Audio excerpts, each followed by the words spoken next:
My name is Greg Kovacs. I'm a retired professor of electrical engineering at Stanford University. This is the first of 10 lectures recorded by the late great Jim Williams, who put these together at my request in 1994 to talk about some of the circuit designs he's worked on that were challenging, some that were really only partly addressed and he hoped the students would carry on, and generally share his wealth of knowledge about analog circuit design.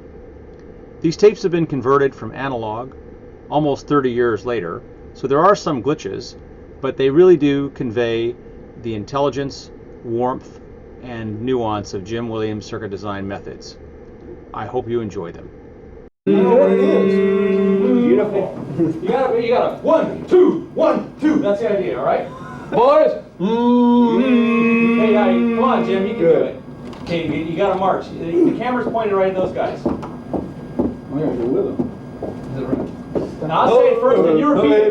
Okay? 1, 2, 1, 2. Analog circuits sure are fine. Analog circuits sure are fine. Just can't get them off my mind. Just can't get them off my mind. Digital circuits ain't my kind. Digital circuits ain't my kind. Zeros and ones for simple minds. Zeros and ones for simple minds. I guess NAND gates aren't all that bad. I guess NAND gates aren't all that bad. Cause I need them for circuit CAD. Cause I need them for circuit CAD. 1, 2, 3, 4. 1, 2, 3, 4. Gain and bandwidth, we want more. Gain and bandwidth, we want more. 5, 6, 7, 8. 5, 6, 7, 8. We don't wanna oscillate. We don't wanna oscillate. Weidler, Wilson, Broca 2. Weidler, Wilson, Broca 2. They've got circuits, how about you? They got circuits, how about you? That's it, take your eyes.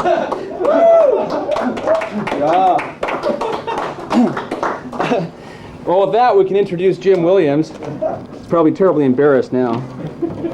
Actually, I don't think he... I had such wonderful theatrical. So I don't know how we're going to get you and the slides. So I guess I'll just hit the slides and hear your voice. Okay, let's decapitate this thing. Okay. Am I in the way, Jay? No, it's fine. Why don't you put one up so I can get her set up, Jim? Should I move? Yeah. This thing only has buttons. It doesn't have a knob. I don't know how it works.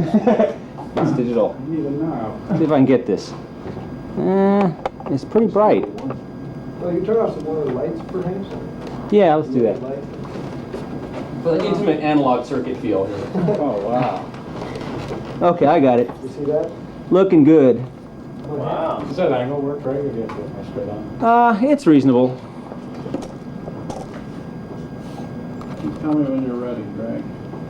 I'd say I'm ready. Okay. The notion here that Greg and I cooked up is a series of lectures. I think there's something like 10 over the next 10 weeks. Covering just a broad spectrum of analog circuit design.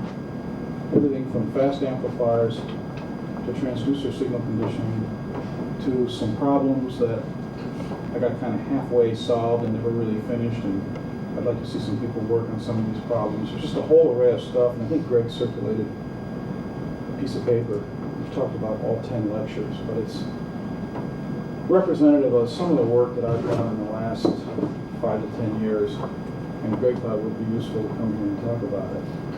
The first 3 lectures involve high-speed circuit design, and you're taking the application note that was passed out to you here today. Those 3 lectures pretty much follow this pattern. The first lecture today is going to be a discussion of problems, literally a veritable rogues gallery. I'm going to show all kinds of screw-ups, and I'm going to do a lot of ranting and raving about issues that we see come up over and over and over again. And most of these will not so much be circuit issues as what I like to call circuit environment issues, which is how things are set up. They're test and measurement issues. They're shooting yourself in the foot before you even turn the power on. And as long as I'm going to rant and rave and rabble-rouse, I owe you some cures. In the second half of today's lecture will pretty much be a study of some of the cures for some of the problems I raised in the first half. In the second lecture, I'm going to begin to get into circuits themselves. So once we've spent some time running around in the mud of problems and potential solutions, we're actually going to look at an hour's worth of real circuits that have been built and tested, and I'm going to talk about some of the trade-offs and why things were done some of the ways they were done. And again, the emphasis on those, as with this first lecture here, is on really fast amplifiers. The third lecture is on something we'll call related topics, and it's kind of a miscellaneous potpourri of junk. Just all kinds of things that I would have liked to stop in mid-text in the first two sections and go into detail, but I felt that I'd lose the flow of the whole thing. So there's about umpty-ump appendixes in the back of this thing, which I'm going to cover in the third lecture. If you've got questions at any time, we're more or less planned for an hour. If lots of people are going to stick around after an hour, we can go longer. But if you've got questions at any time in general, just shout. I really encourage people to make noise at the time that something in their head bothers them, rather than hold it till the end of the lecture. You know, if it involves the two of us trying to win the Nobel Prize together to get to the answer, we'll do it offline. But do they give that to engineers, Jim? well, I don't think so. I don't think they do. That'd be great, though. otherwise, just scream, you know, at the moment of the infraction. Okay. So I had a question for you before you started, because a couple of people expressed some concern about not having the background to get a lot out of this. Do you mind if they ask some basic questions? No, you know, I didn't have the background to get into it when we got into the high-speed amplifier business 3-4 years ago. So, by all means, don't be bashful and don't ever fall into this trap. I'm not going to ask a question because I might sound foolish. You know, that's a horrible trap. You know, it's destroyed more than an engineering career. By all means, ask a question, and all the rest of us will be relieved that you did, because we're probably all thinking the same thing. And quit talking about my career, Jim. Is that focused? Yes. Yeah, I don't know if it's that focused on the camera. I'm 45 years old. That's all. It's not the slide. It's me. What's fast?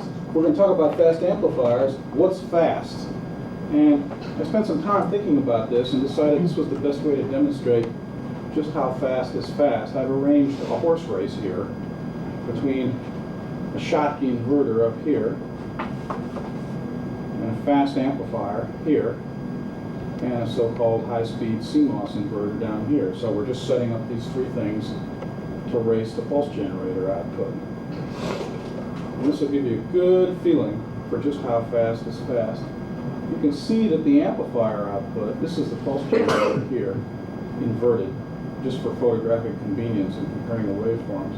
You can see that the amplifier output, which is this trace here, is about 8 nanoseconds slower than a piece of Schottky logic, but significantly faster than a piece of high-speed CMOS. In fact, the amplifier is done with its transition before the CMOS even begins to wake up.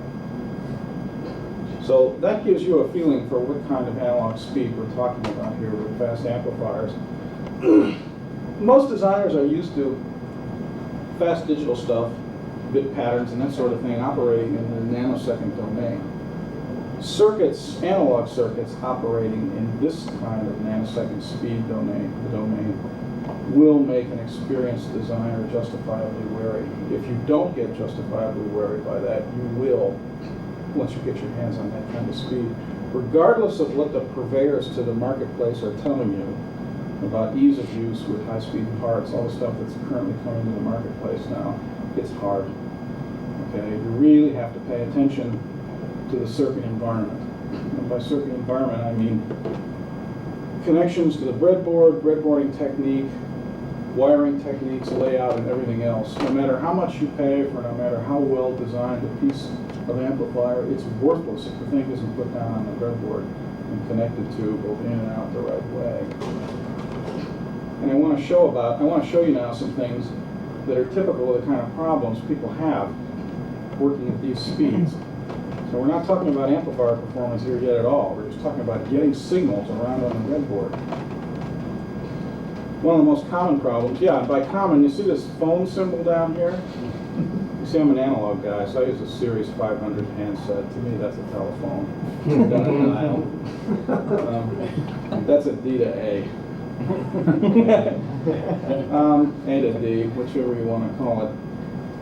This number down here with the phones, I kept a running total for a while. This represents the average number of phone calls per month we receive regarding the condition discussed by the Clyde.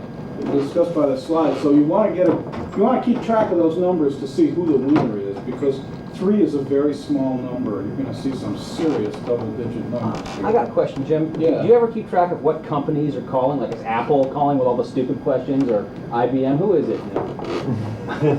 It's BitHeads. BitHeads. Okay. Yeah, but remember, those are the other 99%. That's right. What's happening, particularly in the high-speed amplifier area, is videos getting very interesting to a lot of people, and most of them are bit pusher types, and all of a sudden they're forced to deal with these kinds of issues.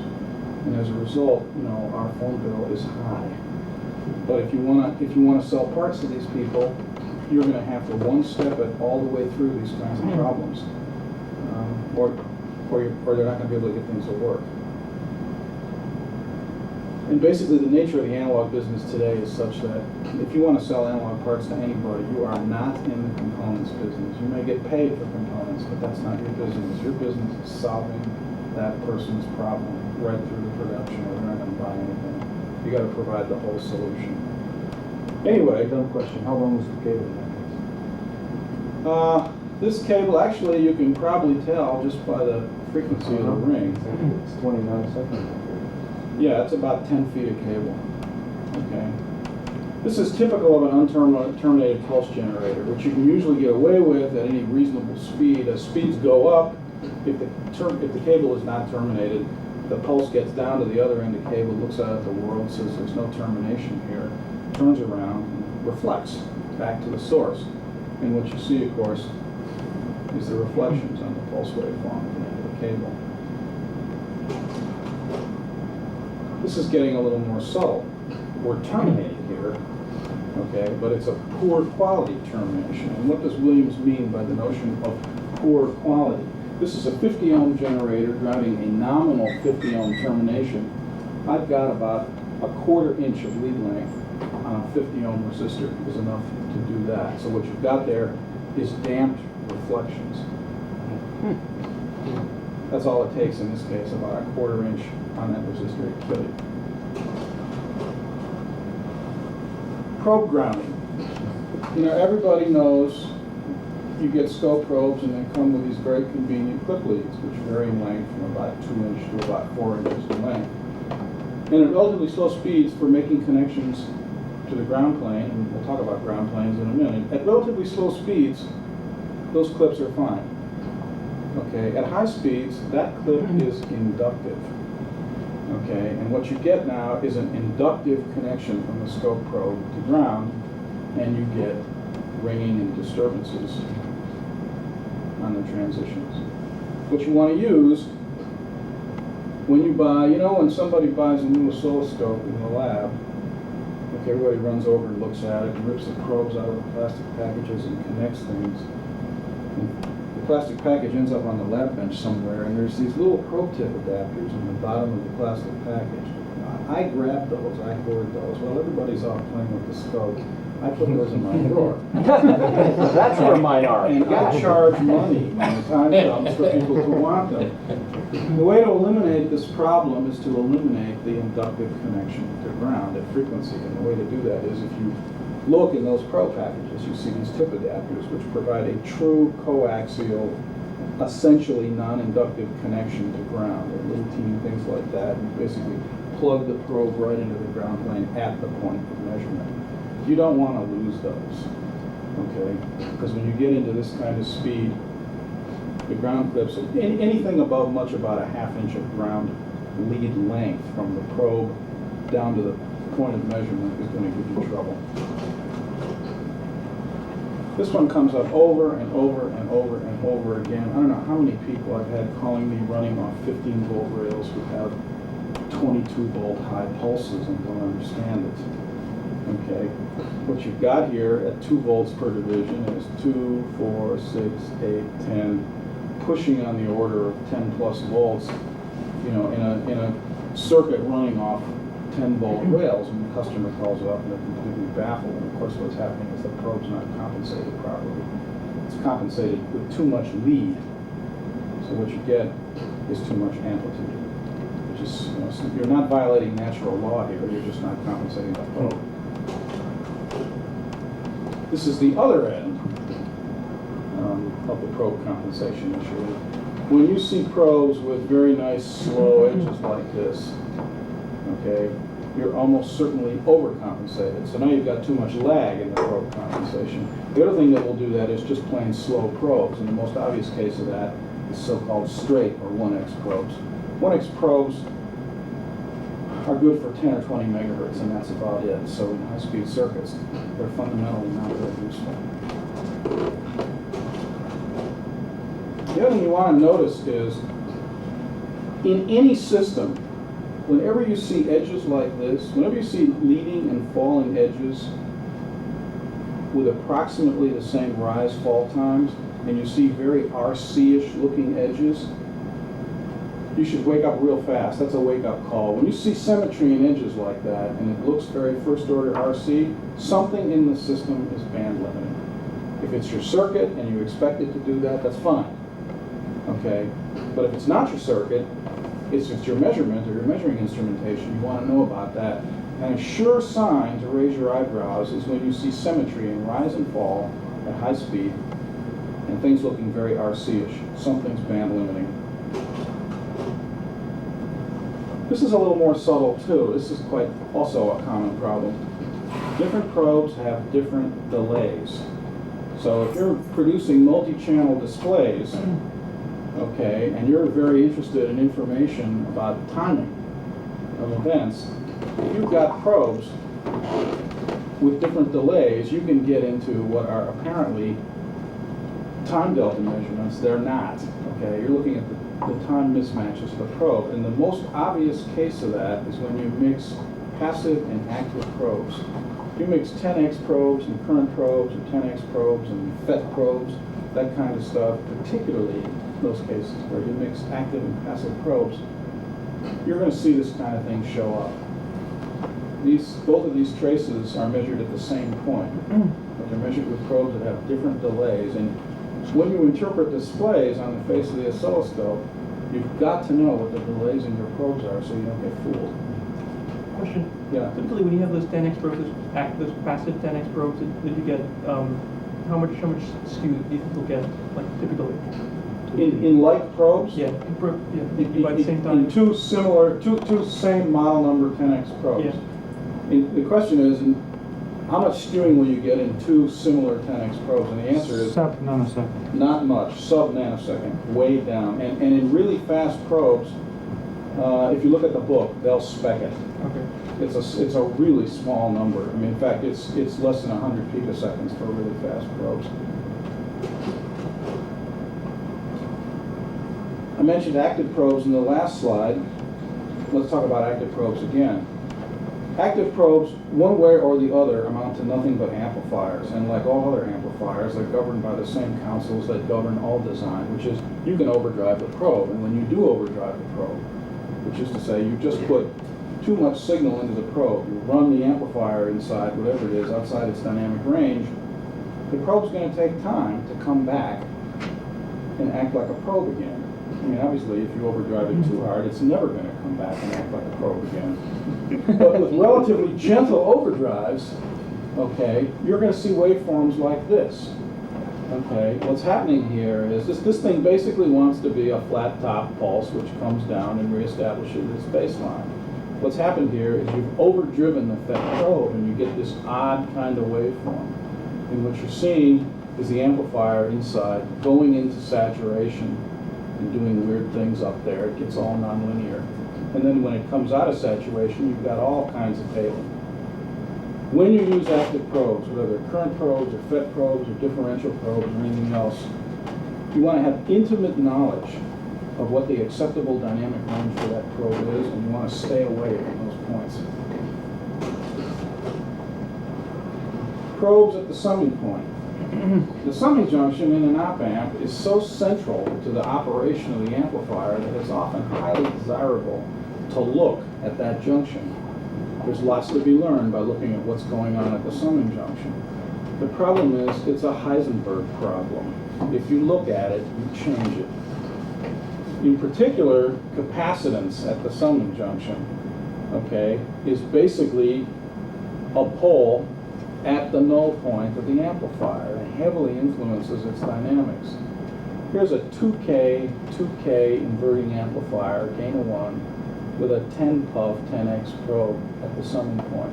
And what you get here now is under damped response. That's not the amplifier doing that. That's the amplifier plus the 10 puff at the summing point doing that. So you always want to think real hard when you go to look at the summing point of an amplifier.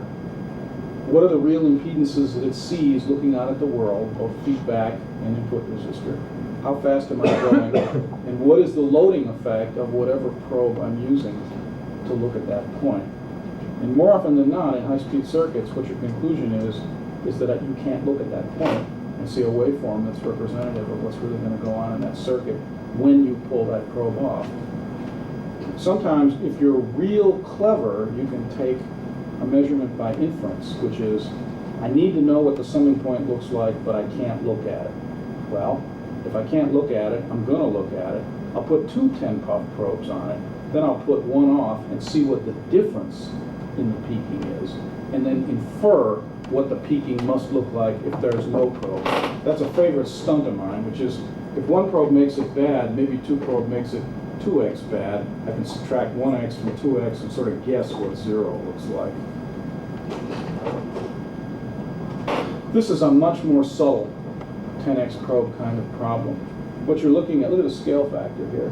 There's 10 millivolts per division. Okay, we're looking at the last 10, 20, 30, 40, 50 millivolts worth of excursion here on a step of many volts. Okay, and what I want to see is, I want to see this thing settle.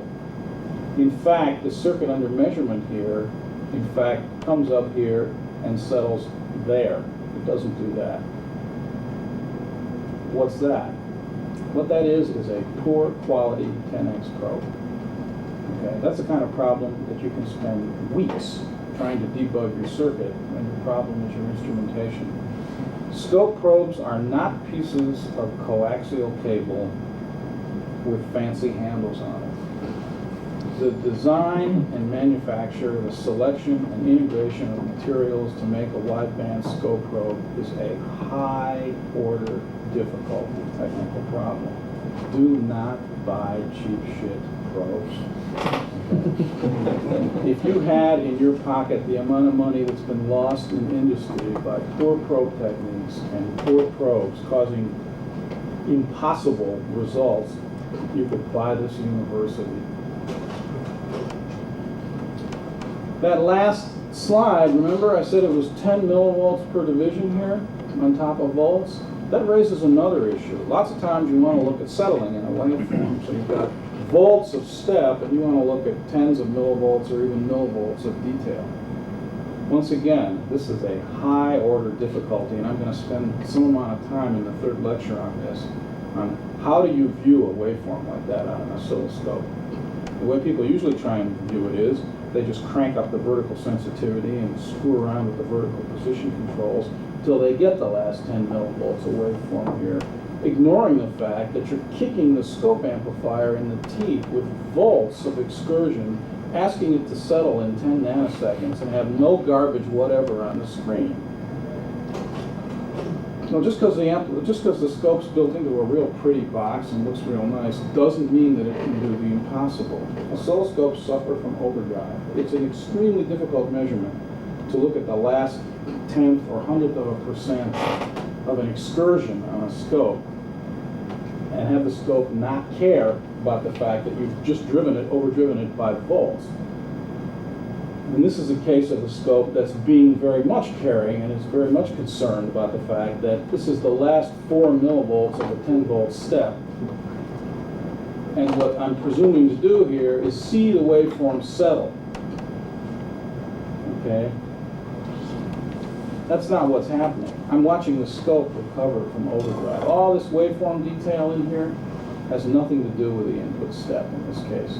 It has to do with the fact that I've kicked the scope right in the chops, asked it to settle to a millivolt at reasonably high speed, and I can't do that. In fact, there's a real clue here, and that is, and again, I'm going to go into this in a lot of detail in the third lecture.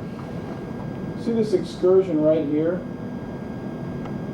that's a real clue that you're abusing the instrument, because that excursion occurs before the negative edge even begins to think about happening. And what that excursion is, I got interested enough in that when I was setting up this picture, I went into the scope. That's some node in the vertical amplifier that even after this length of time hasn't even come out of saturation. And finally, that's some node in the vertical recovering from this transition, from down on the floor here.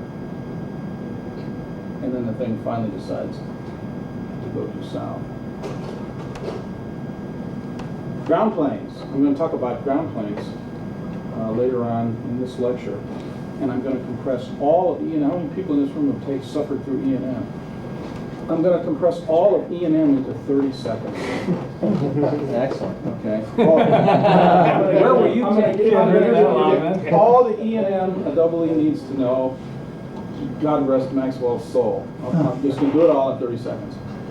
Ground planes rely on fundamental E&M theory. And like I said, I'll give it to you all in 30 seconds, 15 or 20 minutes.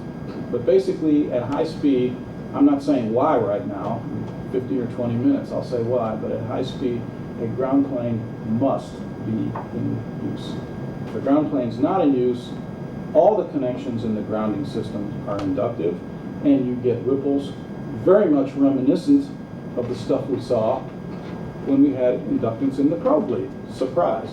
In one case, the probe's jumping up and down like this on 4 inches of ground lead being inductive. In another case, the probe's fine, but the whole grounding system is working a hole. You know, I should swing the camera over when you do that. Either way, the observed waveform is jumping up and down on all this common mode garbage, and you lose. Related to ground planes and impedances, keeping them low in high-speed circuits is bypassing. Okay, this is the output of an unbypassed amplifier driving 100 ohms load with no bypass capacity. What we're trying to do here is generate a pulse. You can see the silhouette of a pulse in this waveform, but it's lost in just a blur of oscillation. When you don't bypass the amplifier, what happens at speed is that the power supply rails look like they have big inductors in them. And what you get is high impedance driving the amplifier power pins. They look like inputs, and the whole thing oscillates. You notice this is so far, I think, the winner of the phone call derby. Little telephone beans ringing. No, they ring. Oh, Aaron. Okay, now this one here, you notice in the last slide I said we're looking at 100 ohms. When you're driving a heavy load is when it's most likely to oscillate when bypassing is poor, and that's because there's lots of current flowing in the power rails. Lots of current moving through impedance generates lots of drop, and that's when all hell breaks loose. This is the same circuit with no load at all, and you can see it's thinking about it. There's just not enough current flowing through the supply impedances to set the bomb off, but if you look at it cross-eyed, it's going to go. Let's get a little more subtle about bypassing. Poor quality bypass capacitor. See what happens here, right up here near the top? That's the self-resonant frequency of the bypass capacitor and its connection to the amplifier. And everybody looks up on the data sheet, well, what's the impedance of this capacitor frequency? Then they connect it to the circuit with 3/4 of an inch of lead length, call up the manufacturer and tell them, your cap doesn't meet specs. This ring right here, in this case, does happen to be a poor quality bypass capacitor. Okay, but you want to remember that the impedance of the cap is a function of how good a cap it is, plus how much stray impedance you generate and how you connect the capacitor to the amplifier. Read short. You want no lead length. Question? What type of capacitor is the meant for bypassing? I'm going to get into that because there's no one right answer. I'm going to talk about different kinds of capacitors for different kinds of bypassing over different temperature ranges. Lots of people will tell you the solution to low impedance bypassing over a broad range of frequencies is to parallel different types of capacitors. Typically you'll use a tantalum electrolytic for relatively low frequency stuff and parallel it with 0.01 or 0.1 ceramic to catch the high frequency stuff. And in fact, that's not a bad scheme. But one thing you might want to remember is that those two capacitors themselves can form a resonant tank. And that's what's happening here. There's two distinct poles here. That's one capacitor reacting against another one, getting hit by a supply current transient, and the tank formed by the two caps rings. So before you just randomly use two capacitors in parallel, you want to see, do their resonant frequencies interact in some nasty way like that? There's fundamentally nothing wrong with the technique of paralleling bypass capacitors. Okay, you just want to make sure that they don't resonate with each other and form a system that's going to swap energy back and forth in response to a step.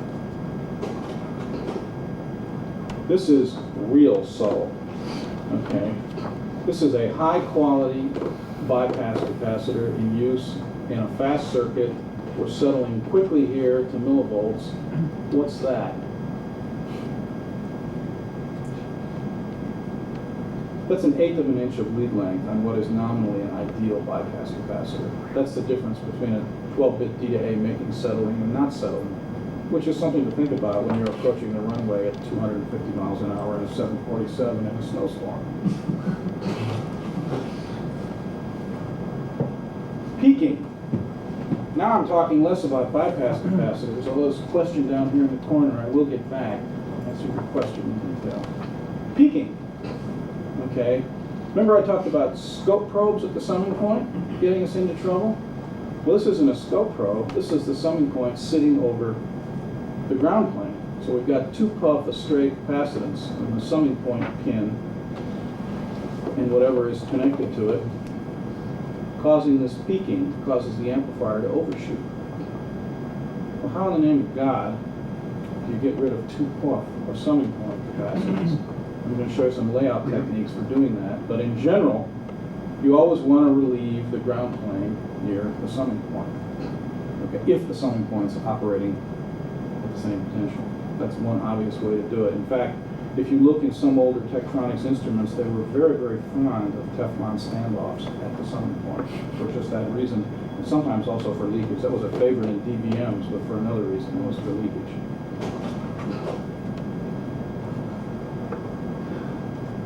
The era of the pure analog system is over. Okay? We all think that's terrible, but the world has gone digital. Okay? As such, all your pristine, pure, and virginal analog components are going to have to share the same board with digital stuff. Okay? Things like clocks, flip-flops, gates, okay? And those corruptors of our analog processors. Okay? If you want to survive as an analoger, you're going to have to learn to get along with these people because they're basically going to pay your way. This is typical. This is the output of an amplifier. Relatively small signal swing. See all this garbage here? That's 1 puff of coupling from a 10 megahertz clock in a processor-based system. That's all it takes. It's 1 puff to the summing junction. That's how critical layout can be. And that's not hard to happen when you're running 4 and 6 and 8 layer boards in consumer products today, in laptop computers. Not hard at all. You really have to do some thinking about the layout. Where is the radiated junk going to go, and what's going to happen when it gets there? Here's 1 puff coupling from the summing point to the input. So this isn't the summing point to ground or ground plane or some funny node. This is 1 puff from the summing point to the input. That's across the resistor. Okay, how can that happen? One way it can happen is by the wrong choice of resistors. Some resistors just inherently have 1 puff of C stray across them. You know, don't use that brand. A 1K resistor, this is a 1K, 2K inverter. And these 2K resistors just happen to have too much stray capacitance across them. With surface-mounted stuff, that's becoming even more critical. The components are just getting physically smaller. So if the thing does have a materials problem, which is to say it does inherently have a lot of shunt capacitance across it, It's going to get worse as it gets smaller. Okay, sometimes you can shield the input resistor to get away with it, but sometimes you've got to find out which brands don't have the problem. So we get a lot of phone calls on this, me too. One way to get a lot of speed out of an amplifier, a quick, dirty way to take just about any op-amp design and make a fast amplifier out of it, is to decompensate the amplifier. What that almost always involves is a restriction on how low a closed-loop gain the user can run. So the trade-off is you tell the user, I'm going to get you 5 times the bandwidth and 4 times the slew rate, but you can't run at a gain of less than 3. Otherwise, the thing will oscillate.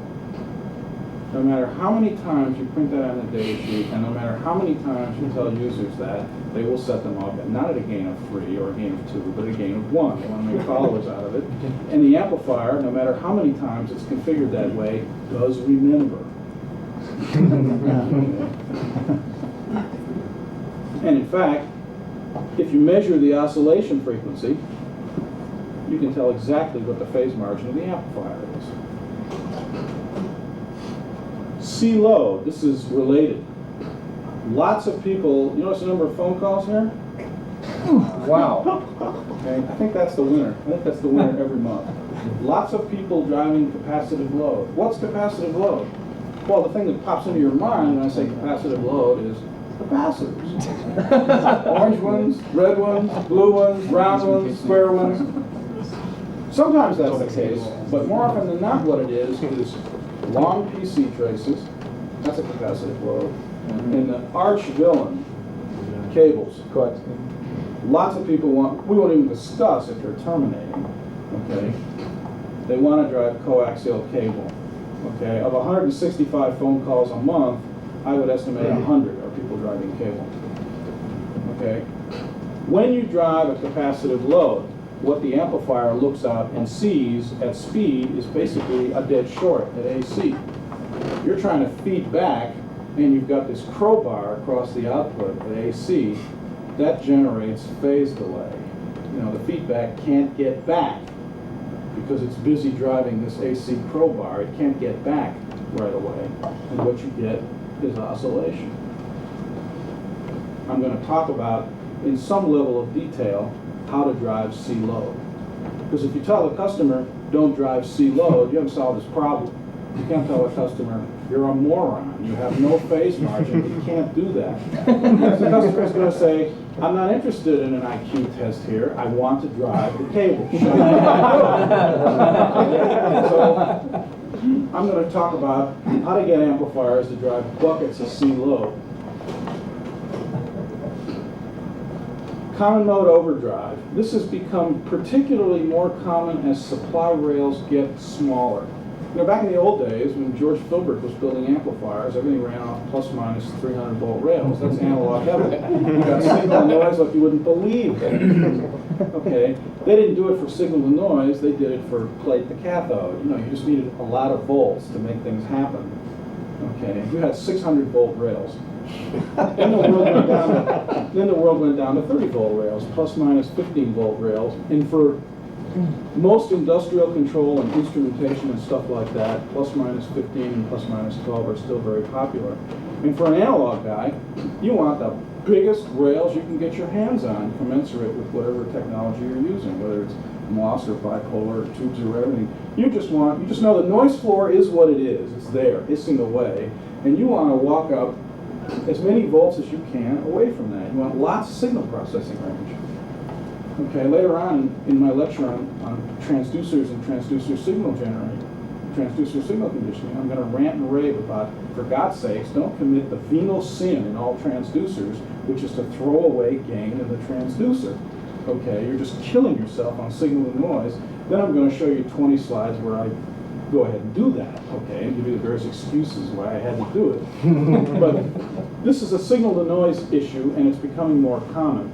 As the rails compress, particularly as people want to run things off 5 volts in ground and 3 volts in ground and that kind of stuff, okay, this becomes more of a problem, and that is, particularly in low gain amplifiers, input signals are overdriving the common mode range of the amplifier. And that doesn't have to happen for very long. You know, if you overdrive the fast amplifier for a few nanoseconds, it may take tens or even hundreds of nanoseconds to come back, okay? And hence, in response to a monotonically ascending input, you get this kind of garbage, okay? This thing is just tying itself in a knot over the fact that you exceeded its input common mode range. Booster stages. I'm going to spend a lot of time talking about this. And a booster stage, as I define it, is some output stage that you add to an amplifier to drive either lots of volts, lots of current, or both. Lots of cases where you want to drive a lot of current, either on a DC basis, and you want to be able to drive 100 milliamps of an amp, or on a fast transient AC basis, or both. When people put anything in the feedback loop of an amplifier, that introduces time delay, okay? Phase, if you will. That means it's going to take longer for the output wiggling action to get back to the input and close the feedback loop. Whenever you put anything in the output of an amplifier, particularly stuff with active components, you run the risk of too much time delay. The thing's going to chase its tail. It's going to oscillate. I'm going to spend a lot of time talking about booster stage design. There's two kind of oscillations that occur in a power stage. One is local, that is to say, it has nothing to do with the amplifier, okay? The design of the power stage itself has oscillation in it. It may be device level stuff, it may be emitter followers oscillating, God knows what it is. But typically, when you hook up a power stage in an op-amp loop, and you see high frequency oscillation, how high is high, Williams?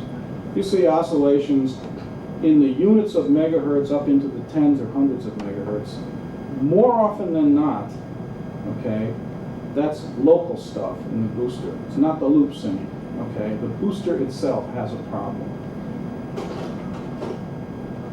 In this case, notice this stuff is really fast. It's a blur. In this case, you can literally see the stuff here at the same horizontal swoop speed. When the speeds are low, hundreds of kilohertz to low units of megahertz, that smells like loop stuff. Okay. The other thing that's characteristic of loop stuff is it varies with the amplitude of the pulse, okay, or the shape varies with loading. I'm going to spend a lot of time talking about this. Source impedance. Suppose you got God's own amplifier, 1 terahertz amplifier, and you get a waveform like this. All amplifiers, regardless of manufacturer's claims, have some form of input impedance. Okay? The thing you want to look at high speed is what is the input capacitance of the amplifier. And that includes not just the spec that the designer read at the ISSCC, and not what SPICE says it is, but that also includes the bond wires, the capacitance to the package, and how the thing's laid out on the board. Because if you hook up a very large input resistor to God's own fast amplifier, and there's stray C, wherever it is, that device level on the die, bond wires, ground plane, wherever it's coming from, you're going to get that if the resistor gets too big. Remember what I said earlier about edges that are quite symmetrical in time and look very RC-ish? Something in the system is band limiting. You made an RC filter with too big an input resistor. Now I want to see, what's the next slide here? Yeah, I moaned a little bit about terminations back at the beginning of this thing. Okay, let's spend some time looking at terminations and what good terminations are. This is a really fast pulse. Okay, here's a 350 picosecond rise and fall time indicated here. Okay, so that's a gigahertz of bandwidth there. That's a fast pulse. And it's terminated by a high quality 50 ohm termination and looks really clean. I mean, we're really rocking and rolling here. And the dot display is due to the fact that that's a sampling scope.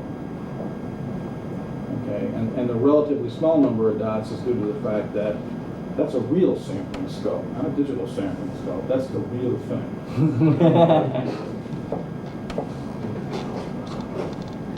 I take the same pulse, the same test setup, and the same everything. You notice I've gone here from 200 picoseconds per division to 500 picoseconds. I'm going a lot slower here. We're still in the big leagues. This is the same pulse, the same everything, okay? But I've really destroyed it. Lots of ringing and tail off, and what is all that? That's 1/10 of an inch of lead length on the 50 ohm termination. Cutting our rise and fall times in half. I've got gigahertz tailing. It just went to garbage. That's the difference in speed. The other thing you should know about terminations, you know these 50 ohm terminators, coaxial terminators? That's what you want to use when you do fast work. You want to use it for two reasons. One is, there is simply no way at high speed with a standard board-mounted resistor to get low impedance to those terminals. If you unscrew one of those 50 ohm terminations, take it apart, make sure it's somebody else's termination. But take it apart, what you'll notice is it's a disc. The current flows radially. It's got a lot of surface area. And the reason they do that is to keep the lead inductance down. There's two reasons to use these terminations at speed, not just put a 50 ohm resistor on the board. One is that. There's just no way you can get gigahertz response with leading components like that. Okay? You want lots of surface area. And the other one is a little more subtle, and that is, let's think about what happens if you put 50 ohms on the board. Here's a ground plane, this whole table. I slap 50 ohms down on the board. And let's say I'm putting a 5 volt pulse into this thing. Here comes 5 volts down the cable. Goes into my 50 ohm resistor, comes out the other lead. Where does it go? It goes into the ground plane, okay, and nominally returns back to the pulse generator. I've got 5 volts through 50 ohms dumped into my ground. I just dumped 100 milliamps at speed into my ground system. I'm going to have to dispose of that current without it destroying the action of my circuit. You know, I just took a huge bucket of water and just dumped it into the sewer system of my circuit. And that's what the ground system is. It's the sewer system of your circuit. And what do you want in a sewer system? You want low impedance. And you don't want large, unscheduled events. With a termination, with a 50 ohm termination, let's think about what happens with that, with a coaxial termination. The 50 ohms is terminated here. There's a BNC at the ground plane. The pulse comes down the center conductor, through the 50 ohms, runs right back to the coaxial cable, because that thing is a coaxial termination, and goes right back to the termination. The only current that flows into my breadboard is the current used to bias the active components or whatever it is in the breadboard. That's just crucial. You see people put 50 ohms right down on the ground plane. They're dumping 100 milliamps at a nanosecond rise time into the plane, and this garbage is spreading out in the ground plane. And the ground plane does not have zero resistance. So keep track of the coaxial termination. I also moan, obviously we're into the suggestions and partial solutions section here. I also moan a little bit about probes and grounding of probes. Probe effects, ground connection effects in probes. One way to get rid of probe effects is to get rid of the probe. This is a favorite technique of mine. You can't have no problem if you ain't got no problem. This is a favorite technique of mine, which is if the impedance levels in the circuit will permit it, and the circuit can stand driving a naked scope BNC, which is typically 10 to 20 puff at a megohm, just bolt the breadboard right to the scope. Just get rid of the probe problem completely. Okay, it works like a charm, but it's predicated on the notion that the circuit is willing to drive a raw scope input. This is a favorite probe of mine. This is a differential FET probe here. In this case, I'm using it to verify the integrity. This is a high gain amplifier we're going to talk about in a later section. But here, I've got to establish a 2.5 millivolt high-speed pulse with a lot of purity. And the way I'm doing it is I'm coming out of a pulse generator at high voltage, 5 or 10 volts, through a couple of stacked attenuators here. Now the theory says, if I measure the 10-volt pulse and it looks clean, then surely after 100 dB of attenuation, it should be clean there, and I shouldn't have to look, should I? I can trust the attenuators. That's something to think about when the 747 is coming into the runway at 250 miles an hour on a rainy night. No, I want to believe the attenuators, but I'm going to measure to make sure that what comes out of those things is what I think should be coming out of those things. To measure a 2.5 millivolt high pulse at high speed, I'm measuring differentially with respect to the ground plane here, and I'm literally connecting the probe as tightly to the end of that terminator as I can. I just don't trust any lead line at all. Is that square plate the terminator? Yeah. The terminator, these are 20 dB apiece, right there. You mean this piece here? Yeah, I was wondering where your termination is, the line is. The line termination is in here. As inside. So the current flows from the generator down into here and right back. It never spills out onto the ground plane. Okay. This thing here is a shield, because I'm terrified of radiating off the end of that terminator into the active circuitry. I'm going to talk about that a little later. Anybody got to go? It's 6 o'clock. Or should we just keep moving here? You won't be shot if you get up. No. You can go. I talked about probes. That was one of the other things I had lots of slides about. Let's talk about how easy it is to get into trouble with standard probes. Here's an incredibly innocent looking network. I've got a pulse terminated into 50 ohms, and all I've got here is 10 puff and 1 K of differentiator, and all I want to do is measure that waveform. That's all I want to do. Couldn't be a simpler proposition. Turns out to be a high order difficulty measurement problem. What you do is you take a standard 10x scope probe with a 4-inch ground strap, and sure enough, the ground strap looks inductive. So let's get rid of the ground strap. Ground strap's gone. Things look a lot cleaner. Is that what's really there? No, that's not what's really there. The network is 10 puff. I've got a 9 puff scope probe here. That's called a voltage divider. That is what's really there when I put the probe there, but it's not what's really there when the probe's not there. And I'm not going to ship the product with a 10x scope probe attached, so I want to look at that point. If I use a FET probe with a puff or less, look at the difference in the amplitude excursion at that point. That's measuring 3 volts plus, whereas before it was measuring about 2. And in fact, it's probably a little higher than that because the FET probe has a puff or 3/4 of a puff or whatever else. In fact, the way I'd probably satisfy myself that I knew how high it was is I'd hook up a 9 puff probe and get this number. Then I'd hook up a 1 puff probe and get that number. Then I'd take a couple of 1 puff capacitors and tack them across the 1 puff probe and see how much they pulled that down. And then you kind of infer, when I remove the 1 puff probe, just how much that must sneak up.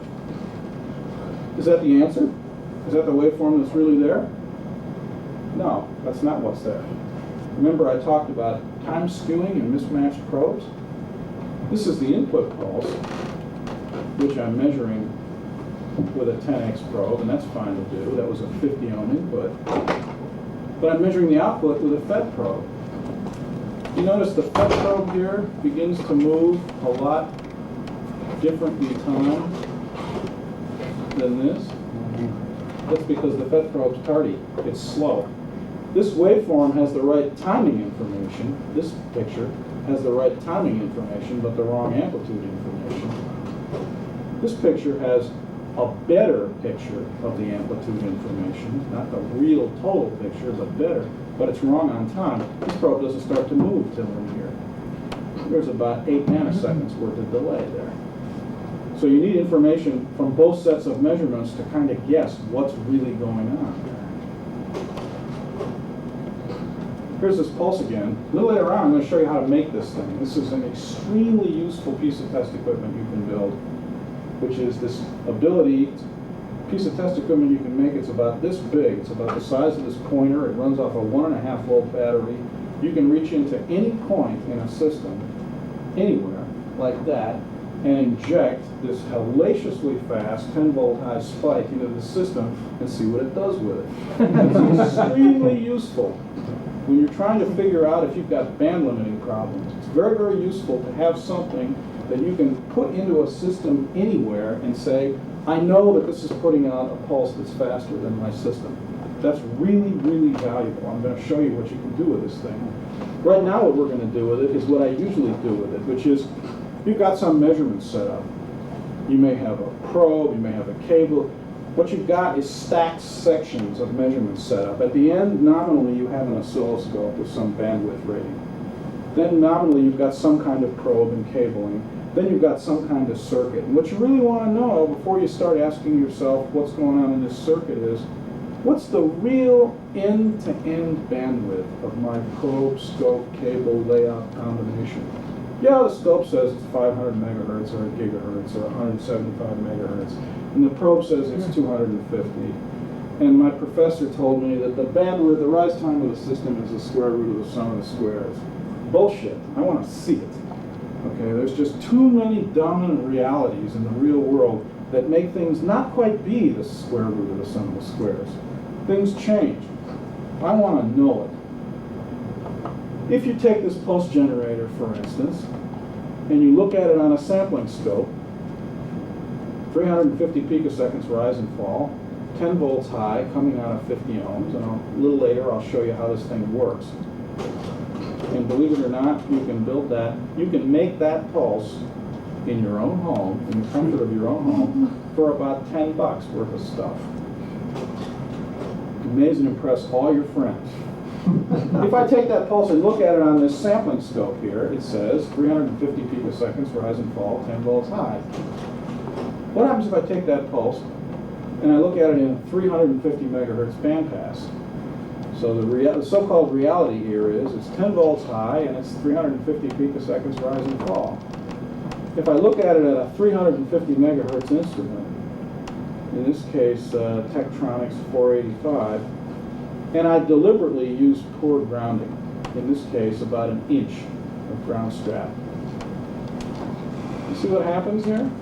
I'm seeing about a nanosecond of rise and fall. It's 3 times slower than what's really happening. Similarly, I'm only measuring about 6 volts worth of amplitude. So bandwidth reduction of a factor of 3 really hurts me in determining what the thing really looks like.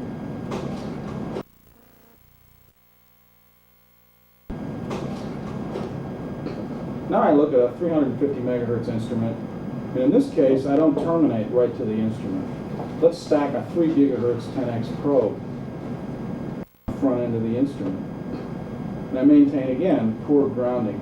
In this case, what the prof told me appears to be more or less true.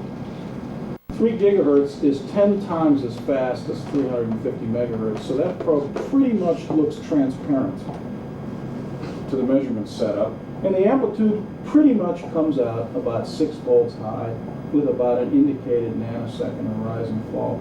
The grounding is a little dirtier in this case, though, because there's no way the probe's going to be as clean. Now I look at it on a 250 megahertz instrument. Okay? And what I've got here is I'm only seeing a pulse indicated as 3 volts high. Okay? And I'm using a 250 megahertz 10x probe, so I probably have something on the order of 200 megahertz bandwidth to look at this event. So now I'm at about a third of the claim of the nominal amplitude of this thing, and the rise times are really beginning to get way out there. We're pushing 1.5, 2 nanoseconds. Here's a same 250 megahertz instrument, and now I'm going to choke it. I'm going to choke it with a 100 megahertz probe, and you'll see what happens. It just kills the bandwidth of the scope. You see this all the time. You see people using 500 megahertz instruments with 150 megahertz probes. Okay, and you just turn out the lights and go home. The guy's got this beautiful instrument, and he's just choking it. You can't understand why his rise and falls are so slow. There's why right there. But even so, you've still only got about 2 volts worth of amplitude here, and the rise times are really beginning to balloon. Remember, this is a 10-volt high reality thing here. At 150 megahertz, once again, you're just measuring the rise time of the scope. Just barely making 2 volts of amplitude. And at 50 megahertz instrument, just sort of grunts as this 10-volt, 350 picosecond snake flies by. You get about a ½ inch of burp out of a 50 megahertz scope, and the rise times are 7 nanoseconds. And if you figure out 7 nanoseconds, you go, yeah, that's 50 megahertz. What you're measuring there is the rise of the scope. The lesson is clear. You really have to think quite hard, and you have to verify to the best of your ability. Do I have the measurement bandwidth in the system that I think I do? Never mind what the manual says. If I inject a fast edge, do I get out at the daisy-chained end of my system what I expect to get? I talked about scope overdrive before. I talked about what happens when you stick a big pulse into a scope, and you want to look at like this corner right here. I want to see the settling detail there. That's what I want to see. So you just walk up to the scope and you start cranking on the vertical knob. Back when scopes have vertical knobs, the soft key menu where you have to call Bill Gates now to ask him how to push the scope and get it triggered. It's ridiculous. I mean, you want to change the intensity on an oscilloscope, you got to call Microsoft. Let's just say I want to look at that. That's what I want to see. I want to blow up that detail for some reason. Or I want to blow up this corner detail here. That's a good one. Let's look at that. I want to see that detail. It means something to me. The obvious way to do it is to crank on the vertical knob and play with the vertical position. Let's do that. We've got a 2-volt high pulse, and all we want to do is magnify that corner.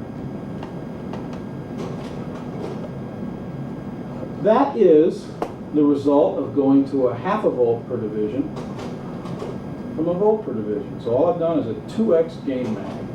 Now the top end of the pulse is up here somewhere off screen. And Williams' first law of overdriving oscilloscopes states, when any portion of the waveform is off screen, get the red flag up. Okay? You are overdriving that instrument. The question is what you're seeing on the screen what's going into that scope on your probe, or is it the scope protesting what you're doing to it? And this is my method for determining roughly which is the case. Here's the original pulse. Take a good look at that corner, and in your mind's eye, double the gain. Is that a believable expansion of the first case? Yeah, that's a believable. Wave your hands. Yeah. You don't see any information subtracted, and you don't see any information added. It's a believable expansion. Okay? You get to roll the dice again. Let's honk it again. Is that a believable expansion of that? Is there any new information? Is there any distortion of old information? I don't think so. I believe that. Okay? Great. You get to kick the scope in the mouth again. That is not a believable expansion. Look at the silhouette of this waveform. You see the rippling in the middle of the screen here? Ain't got no ripple there. And that shape there is not the same as that shape there. Now let's go to court with the evidence. In theory, no matter where you position a waveform on an oscilloscope screen, the shape of the waveform should not change. All you're doing is varying the DC bias. In practice, if you're overdriving the scope, screwing around with the bias level is probably going to have some effect. Let's just take this waveform, not change the gain, and position it someplace else on the screen, anywhere else. Look at that. It changed the shape. Now let's position it up at the top of the screen. Change the shape again. What that's telling you is the scope's not recovering. Okay, it's a good, simple, fast test to tell you Don't believe that. Go back one square. That's it. For that particular waveform, under those particular set of conditions, that's the best gain you can believe the way you're measuring right here. The thing that's nasty about overdrive measurements is, with a different shape waveform at a different rep rate under different operating conditions, you might be able to get 20 or even 40 dB more overdrive and get away with it. Jim, that is a 6x10 CRT, Right. which makes me think pre-72 Tektronix. 547. 547. Have they improved that kind of thing in more modern scopes? Actually, more modern scopes in general are worse with respect to overdrive. Really? They're substantially worse. Okay, there are some exceptions. The Tech 11K is pretty good. The 7Ks have real problems. All the Tech portables after the 453 and 454 are awful. They're just terrible. Okay. What about the digital sampling scope? Digital sampling scopes. Sampling scopes are special cases. I'll answer your question by backing up one notch. An analog sampling scope, and I'm going to get into this later on, an analog sampling scope is essentially immune to overload. You can knock the devil out of an analog sample. All it is, and that's because the input is passive. It's a sampling bridge. Because the way an analog sampling scope works is, it samples very slowly. It has milliseconds to recover between samples. So it's not that it doesn't get overdriven, it's got all day to recover. That's why the old analog sampling scopes, the 661s and the 1S1 plugins, with the pure passive bridge inputs, okay, are essentially immune to overload. A digital sampling scope has a bunch of active stuff in the front end before they actually start sampling. And as such, they don't do very well on overload recovery. Couldn't you build a digital scope to do the same thing with the analog scope? You could build a digital scope that worked the way the analog scope did. Okay, the idea being you have a lot of time between samples. You kick the thing in the teeth, but it gets to go to the hospital for 10 milliseconds. Comes back and says, all right, I'm ready, do it again.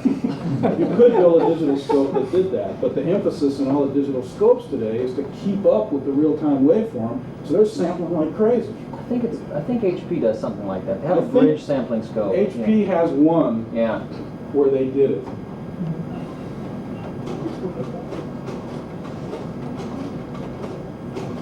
I'm going to show you some techniques. We're coming to E&M. I'm going to show you some techniques for making, later on, for making these kinds of measurements where you know, you want to resolve 100 microvolts acetylene in 100 nanoseconds on a 10-volt step, and you want to believe what you're seeing. There's ways to do it, and I'm going to show you how to do it. That was another one-week project that stretched into 6 months. E&M in 30 seconds. I talked about ground planes. And everybody talks about, yeah, when you go fast, you got to use a ground plane. Got to use a ground plane. Why?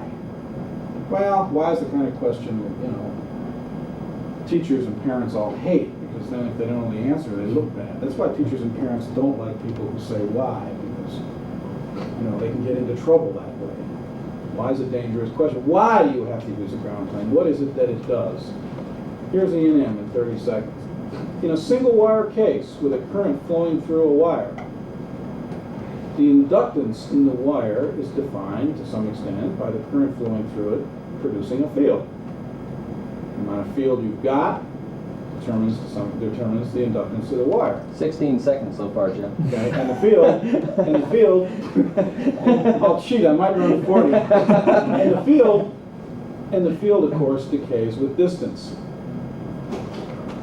In a two-wire case, with currents flowing in opposing directions, to the extent that the fields interact, they tend to cancel. What does that tell you? It tells you you can essentially mimic no inductance in the wire if you can cancel the fields. That's why when a ground plane is in use and you run the conductors real close to the ground plane, you're trying to cancel the inductance in those current-carrying conductors. That's it. All the rest of E&M is baloney. That's all That's why a ground plane works. There's another reason it works, too. But let's review the first reason. What was that, 32 seconds? Yeah, something like that. Let's review the first reason. When people do ground planes, They mush the ground plane all over the board, and they mush the current carrying conductors, the fast ones at least, right down to the ground plane. Why are they doing that? Because they want those field radii to interact and cancel.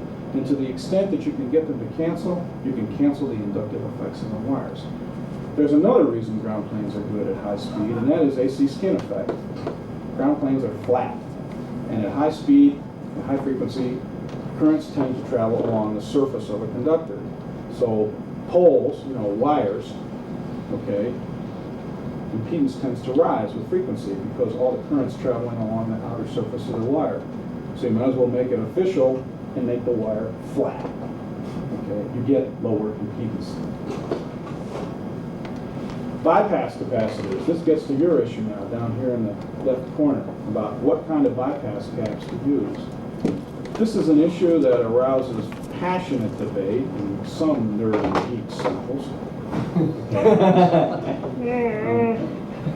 What is the best bypass capacitor? What is the best bypass capacitor? And as usually the case in most things technical, best is an almost useless word. Let's just look at some differences. What you get is you get choices, no answers. Okay, this is the official bypass capacitor test setup. Okay, a fast gold-doped transistor driven from a fast pulse generator. Notice I drive it a little negative here to really cut this off. I've got a static 50 ohm load on a 5-volt rail, and I'm going to pulse a 100 ohm load. So I've got 100 ohms being switched rapidly on this rail, and I'm going to bypass the rail with various capacitors. Here, no capacitor. So this pulse right here, that's the test pulse. And here's the response of the 5-volt line, AC coupled. Well, with no bypass capacitor, I get kind of what I'd expect, which is to say, excursions of volts at speed. Well, I believe that. There's just no way the wires are going to hold up at those kind of speeds. Now let's drop 10 microfarads of aluminum. Well, that helps. Okay, I'm down to hundreds of millivolts here in excursion. You see this long tail here? That's the ESR in the capacitor right there. That's the capacitor just cannot charge right back up. This is the equivalent series inductance in the capacitor. It just cannot hold off the storm troops here as I dump 100 ohms across the line. What's ESR?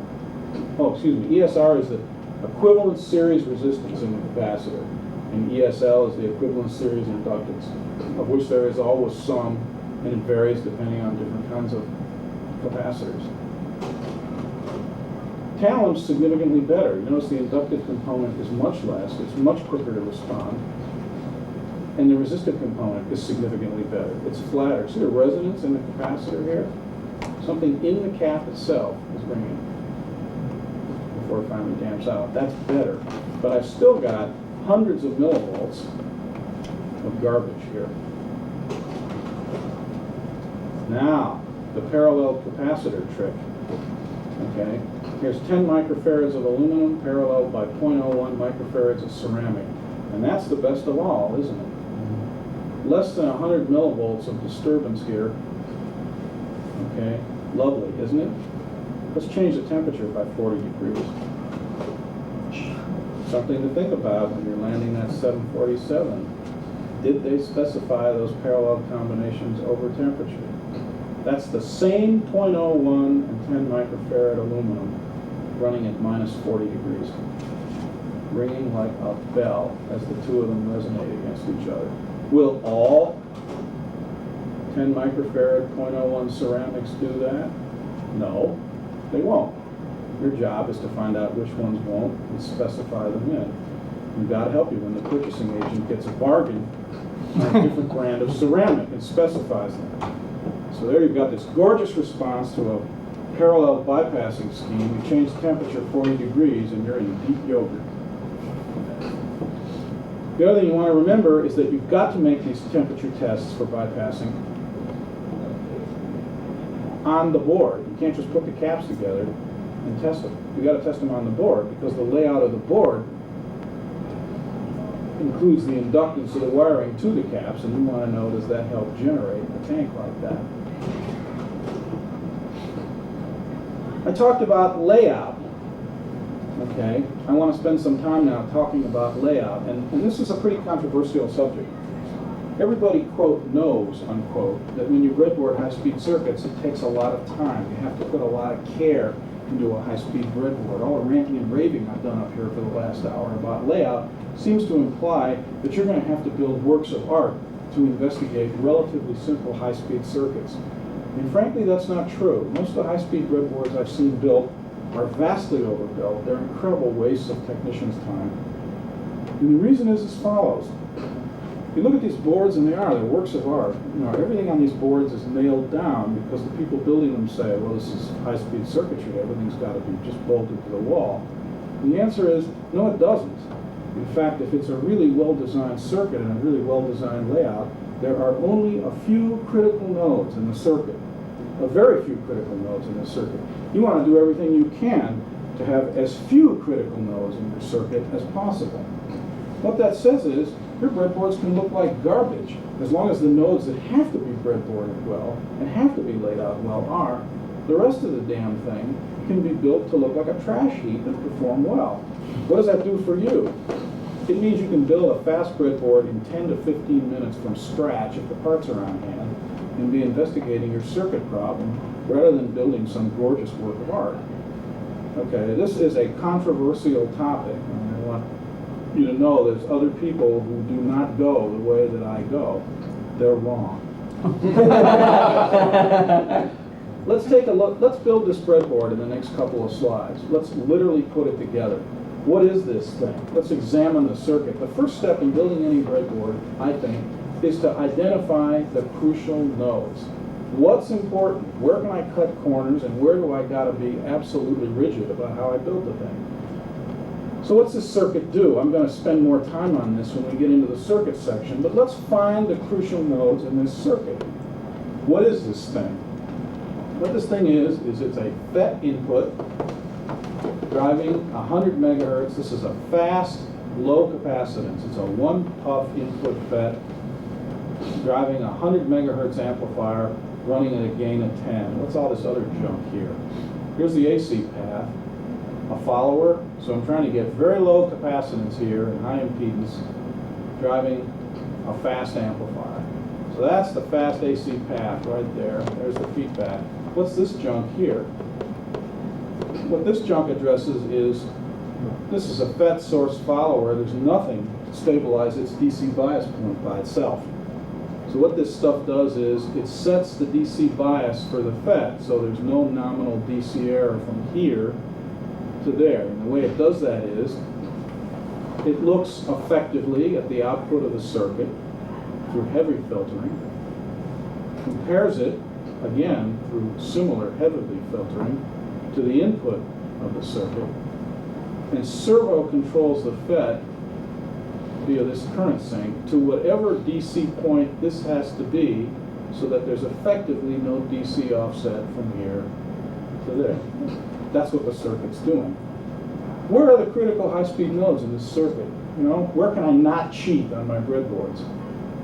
Well, I'm trying to get low capacitance here. That's why I used a one-puff FET. So this node is sensitive to C stray. What that tells me is I want this end of this resistor to be right there. I don't want an inch of wire from there to there like the diagram shows it. So that says, all right, I'm going to put this resistor right there. This end of this resistor, on the other hand, terminates into 1/10 of a microfarad. This is a 1 second filter. So everything in this region here is DC kind of stuff. This can be built like garbage. There's no sense wasting any time on that. This current sink, on the other hand, this collector, that's got to move at speed. That's effectively the input to the amplifier. Similarly, the output's got to move at speed, but that's low impedance, unlike this point here, which is relatively high impedance and sensitive to C stray. And the feedback node, of course, that's crucial. This is going to have to be wired really tightly. This side of this 10 meg resistor, though, this is all DC. So there's really only 2 or 3 critical nodes for a couple of different purposes here. Let's build a breadboard. This is the way I like to do it. Solder down the banana jacks to the copper clad. And while you're doing it, think about the following. Are there any points in this circuit that dump a lot of current to ground fast? If there are, locate those points right near the power ground connection, so you don't have high currents dumping into the breadboard. Okay, simple enough. Piece of copper clad, 2 power banana jacks, and a ground jack.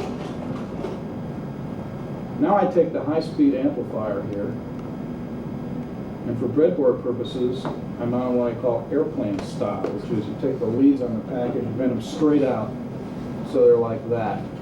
Why am I doing that? The reason I'm doing that is those leads now sit, the package is sitting down on the copper clad, and those leads are right next to the ground plane. I can control my straight capacitances.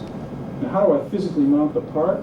I mount the part right off its power bypass capacitors.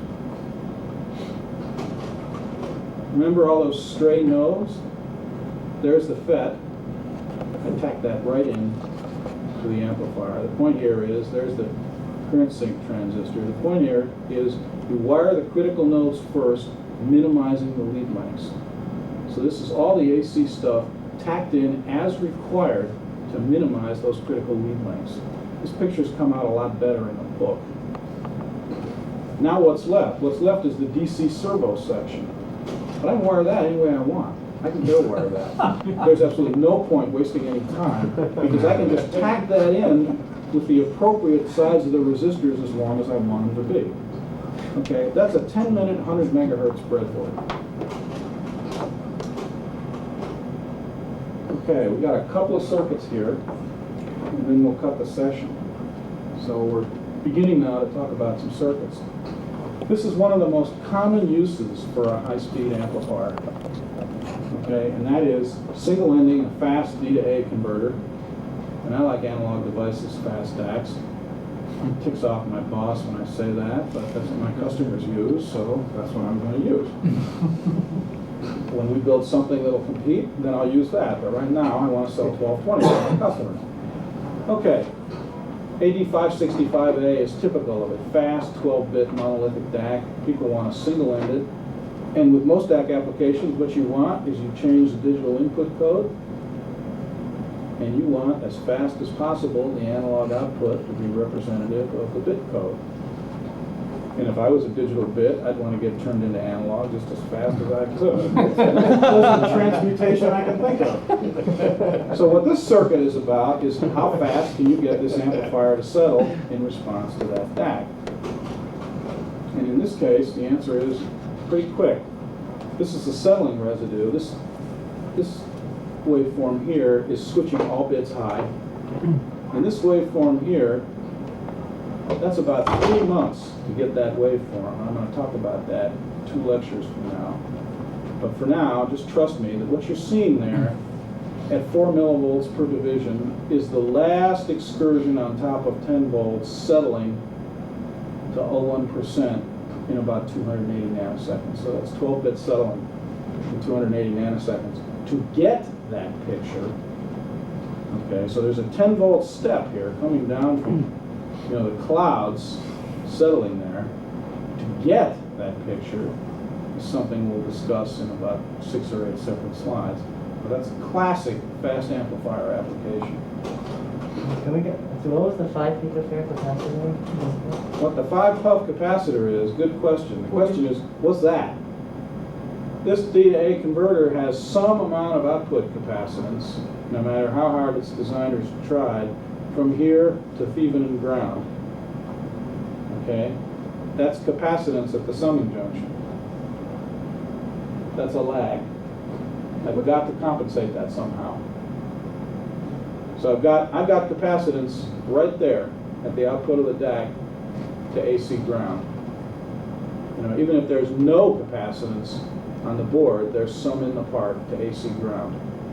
That's capacitance at the summing junction, which is going to give me ringing. And what this thing is doing is I'm sacrificing a little bit of bandwidth in an attempt to compensate that capacitance. That's what that's about. But what's there a wire that runs back and around down into the 5 kilo? Because I've got to feed the amplifier back to the DAC. model the DAC in your head as an input. Model the DAC in your head as, look at this thing as R and R, and the DAC's just injecting whatever current is commanded to by these bits. That's what it's doing. It's a current source. And I'm feeding back what goes a DC loop. Okay. Okay. Another thing people want to do, there's a circuit coming up here that's a really neat one of my favorites, about 4 or 5 slides. It's one of those circuits, when I got started on this exercise, that I thought, there's no way this is ever going to work. And this is one of those circuits that comes along every 15 years in your life that you know won't work, you know is impossible. You start breadboarding at 10 in the morning and you're done at noon and it works. Okay? You get this twice in a lifetime. That's it. Okay? It's not this one, but it's coming. Lots of people want to take a fast amplifier and they want to get good DC performance out of it. One of the things you have to sacrifice when you want to go fast is the DC goes away. You can make it pretty good, but not great. So sometimes you'll take a good DC amp and team it up with a fast AC amp to get overall good DC to wideband response. Let's look at one way to do this, and this is a pretty simple-minded way to do it. One good way to look at this circuit, whenever you're faced with a task of something that looks a little hairy and difficult to analyze, one good way to deal with it is just take some chunk of it and throw it away. Okay, just make it less complex. Let's just take this DC amplifier out of here. Don't even see it there. Throw away that, throw away that, throw away that, throw away the amplifier. Now we're left with the silhouette of a unity gain inverter. So what this thing is trying to be at AC is a unity gain inverter. What's this doing? It's looking at the DC content of the summing junction, comparing it to ground, and driving the other end of this nominally grounded input to compensate his DC uncertainty. So this amplifier is trying to force that summing junction to ground to make up for the fact that his offsets aren't so great. That's all that's going on. Why don't I just take the output of this amplifier and run it right into that positive input? Why do I go through this heavy attenuation here? The reason I do that is when you step this thing or turn on the power, if that output looks right into that input, you put a huge overdrive into this amplifier and can cause long settling times. You know you're only going to try and correct units of millivolts here. Okay, so you might as well keep the correction range as small as possible so you don't run into overdrive problems. Yeah, this is going to have to swing volts, but it's going to do it slowly. And you only need millivolts out here to fix this guy. The problem with that circuit is you can only run inverting because you're busy using the positive inputs to sense ground and stabilize the thing. Suppose the customer wants access to both inputs. He wants it like an op amp, wants both inputs. Here's a scheme that's basically the same kind of thing, except instead of sensing the summing junction and forcing the other input, where are they here? The DC amp looks across the inputs of the AC amp, band limited of course, and servos the offset pins of the AC amp. So this thing is like some little monkey sitting up there on top of this thing here with a voltmeter across the input pins, constantly zeroing this thing while 50 and 100 megahertz signals roar through here. Question, Jim. Yeah. Don't most op amps have 2 offset pins? You throw one away there, or is that a... Most op amps have 2 offset pins. I've set up, good question, I've set up the biasing here. You notice I bias the offset pin to the rail. I set it up here so this one's always going to have to pull down to fix it up. Most users in the real world couldn't design that circuit because they haven't got access to just how the offset pins work in the part to set up the biasing.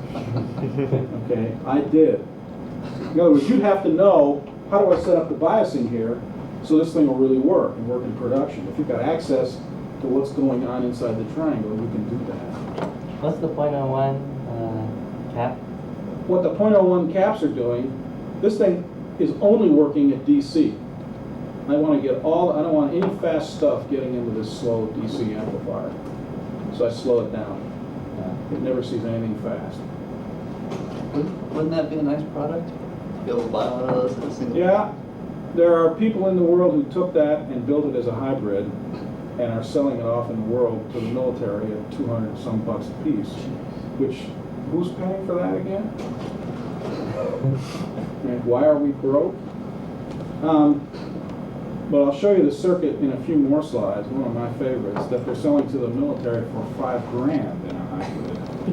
Okay, I'm not going to tell you who they are, but I'm going to tell you they're selling them for $5,000 a shot. We've already seen this circuit. This is the one we just finished breadboarding, so there's not too much to talk about here. Let's just review what it does. It's about a picofarad in through a very fast 500 megahertz FET. The AC channel is here and out. So this is a fast gain of 10 with low input capacitance. We DC stabilize by looking at the output, comparing to the input, and forcing the current sink to run the FET and whatever drain current is required to get rid of the offset. Now we're going to start to get cute. The problem with all of the preceding schemes is that they cannot settle real quickly. And the reason is you've got a DC stabilization loop in there. Remember all those big .01 caps and stuff? If you hit those amplifiers with a step, the AC amplifier may settle quickly, but the DC loop has to capture the offset at those time constants. This is a different technique to get around that. This was my first cut at it. The second cut is the one that I like a lot. These things here have one other feature, I decided, as long as I was going to get silly. This is a real exercise in pole zero matching. I figured as long as we're going to go for it, we might as well make it a full differential input. These are not op amps, they're diff amps. This is a slow diff amp with high DC precision. This is a fast diff amp with relatively low DC precision but lots of bandwidth. I set the gain of this by buying it. It's set at a gain of 10. I set the gain of this in the normal fashion to a feedback pin. Let's look at what's going on here. This thing is running at a gain of 10 from the inputs to the output. This is a technique that's been called feed beside. The way it works is the differential voltage here is amplified at a gain of 10 here. The DC errors in this channel, which is the fast channel, are blocked by this blocking cap, but the AC stuff rolls right on through and out. In this channel, conversely, the DC gets through the filter, but the fast AC cannot. This is also amplified at a gain of 10. And combined now, so we're getting real brave. We're going to combine the AC stuff with the DC stuff, and the composite output should be this at a gain of 10. These are the waveforms in the circuit. Here's the input at a tenth of a volt per division. Here's the output of the AC channel. You can see it. It peaks and then rolls off. It's going to go away because it's cap coupled. Here's the DC channel output, which cannot possibly keep up with the fast stuff, but hangs in at DC. You add these two signals together here, and you get out a wideband, high precision gain out of the whole thing, which the composite waveform is right. Now we get real brave. There was just no way I ever expected this thing to work. Anybody here ever use the old Fairchild 733? It's called it a 592. It's a wonderful thing. It costs $0.25. Okay? It's a differential input thing. The disk drive guys used to love these. It's just emitter coupled pairs integrated. That's all it is. It was used for video, I think, the first. Video amps, disk drive guys, it's $0.25. It's the cheapest 250 megahertz on the face of this earth. Okay. What's wrong with it? There's no turnaround in it. It's just emitter coupled pairs. It's differential in, and it's differential out. It has worse DC drift than tubes, okay? It's terrible, but it goes like stink. This circuit is a stretched version of the previous circuit. We're gonna run this thing at a lot of gain, and this is what we're gonna get. We recognize AC decoupled through here, a diff amp here to single in this thing. So that's the high-speed differential channel running at a gain of 1,000. DC stabilization in similar fashion to the last circuit. I sum the DC here by biasing this input. So what I'm trying to do here is a pole zero match with these kind of numbers. We're going for a gain of 1,000 with really fast rise times and delays. And this is what you get out of this thing. Okay, this is the input at 500 microvolts per division. Notice my lousy termination job up there. This is the output at a half a volt per division. So what you get out of this thing is a gain of 1,000, 38 megahertz of bandwidth, and just a little bit of peaking. Now Williams is a time domain freak. He likes oscilloscopes. But video guys, when they're running with these kind of speeds at these kind of gains, they talk frequency domain. So I said, all right, I'll use the network analyzer. If you look at this thing on a network amplifier, here's our gain of 1,000. It doesn't even begin to think about rolling until 10 megahertz off a gain of 1,000. You notice there's a little bit, about a quarter dB of peaking there. And you go, yeah, the scope saw it. That's the quarter dB of peaking right there. So, my $100 Foothill oscilloscope, flea market scope, saw the same thing that Bill Hewitt's 60-grand network analyzer saw. But this looks a lot better in the red rag. Everybody will believe that. That's a slick circuit. It's one of my favorites. And the slickest thing about it was I didn't think there was any chance that that was going to work at all. And it was literally done in 2.5 hours. And you get that once every 15 years. That's just dumb luck. How do you question? You talked about pole matching and all that stuff. How do you sort of look at the circuit and then guess exactly what kind of value is going to put into match your poles? That's a good question. The question is, how do you guess, okay, how do you guess how to match basically poles and zeros? And I prefer to call them leads and lags. Poles and zeros to me were never a real descriptive term, although I use it. The term I really love is leads and lags. The old proportional integrating derivative controller guys always used to talk about leads and lags, and that's a much more descriptive term. And his question is, how do you pick? Okay, I pick by iterating. Okay, I think of everything, and this is one guy's way to do it. There's lots of ways to do it. I think of everything in terms of time constants. You know, when you're just waving your hands, I never convert time constant to frequency. I just think, okay, we're trying to get within factors of 2 or 3 on the first pass. So I'm going to show you the tweaking procedure. So I just say I want this much bandwidth through here. So look, I've got a microfarad and a K. I'm rolling that off at a millisecond. So that, I could probably go a lot thinner than that. I could probably roll that off at 10 kilohertz and get away with it.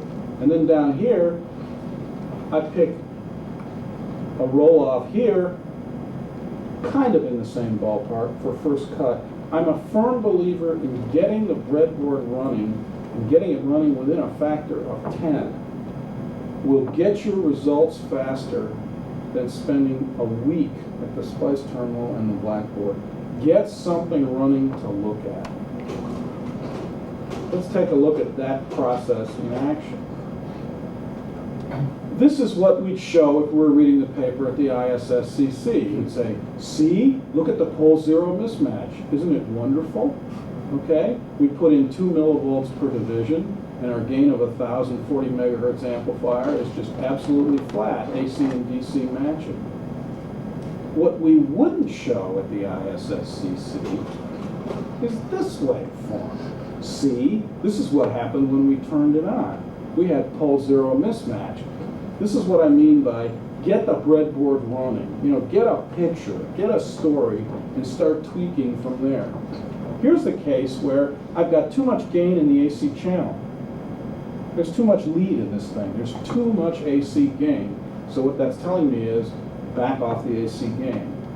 Here's another case, the opposite case. I got too much DC. It jumps to the AC value right away, but then the DC channel pulls it up.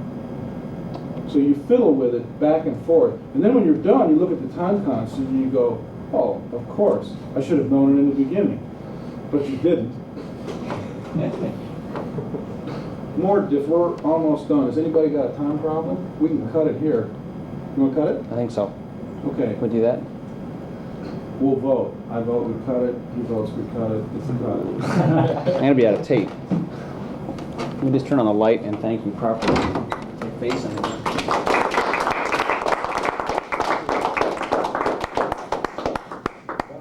We just about finished the tray with 2 slides from the tray.